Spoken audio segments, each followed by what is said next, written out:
So if you follow my Twitter, you would know that I just dug this game that you're seeing on the screen right here, Jet Set Radio Future. I found a copy of it in my closet. Now, I used to own an original Xbox years ago, and I haven't really played this game in over a decade. So when I found this in the back of my closet, I was freaking ecstatic. I was so excited. Some of you may notice this already based on past gameplay on my channel, the shirt that I'm wearing quite commonly when I'm on camera, but I'm definitely a humongous Jet Set Radio fan. It's a freaking amazing series, and I'd love to see it brought back. But, as we know, Sega has a huge goldmine of IPs that they're just sitting on and not doing anything with, and that's definitely a humongous problem. You see, one of the biggest problems with Sega nowadays is that they've just completely lost their creative edge.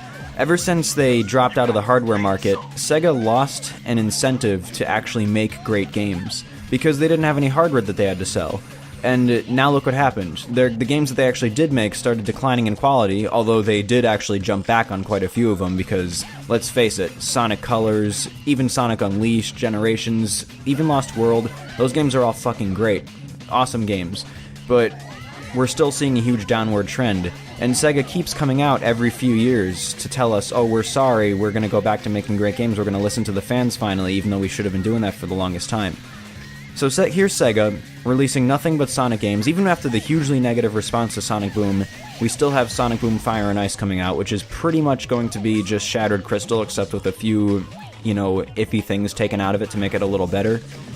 But that right there is proof that, if they were really listening to their fans, we would have already seen a new Jet Set Radio come out after Future, which, by the way, there actually was one pitched back in 2006, but Sega completely turned it down. There's actually concept art existing for the game. It was going to be for the Wii, and then they never actually accepted it. So, 2002, Jet Set Radio Future, the game you're seeing on the screen right now, was the last entry in the series. And that's painful. And there's other games that they made that were freaking awesome. There's Shining Force, which is pretty much their answer to Fire Emblem, which has the same kind of combat style. You can only move so far per turn, yet controlling the team. Great game, great music, great story. Those are all awesome games. There's Golden Axe, there's Vector Man, there's Comic Zone. Oh, Comic Zone is so freaking awesome.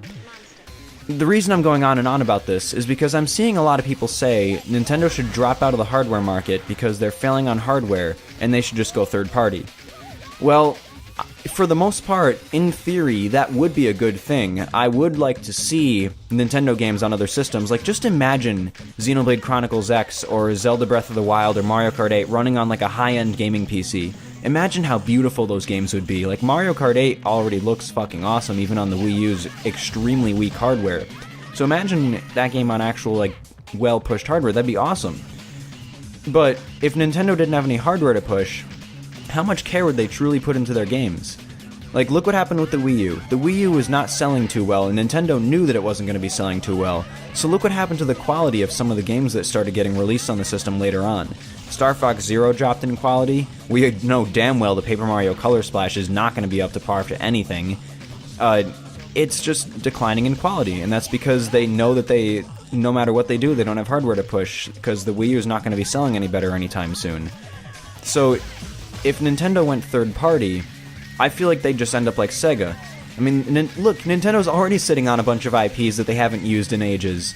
Look at Metroid. Metroid is getting so ignored, and I don't count Federation Force as an actual game. They'd just turn into another Sega, ignoring a lot of IPs, releasing the same games over and over again, and declining in quality. And I don't want to see that happen. As much as I would like to have Nintendo games on other systems, I feel like the games just wouldn't be the same anymore. They would just turn into another Sega. And you would basically see what you're seeing here. Just ignored IPs that haven't seen sequels in ages and declining quality. And it's a shame.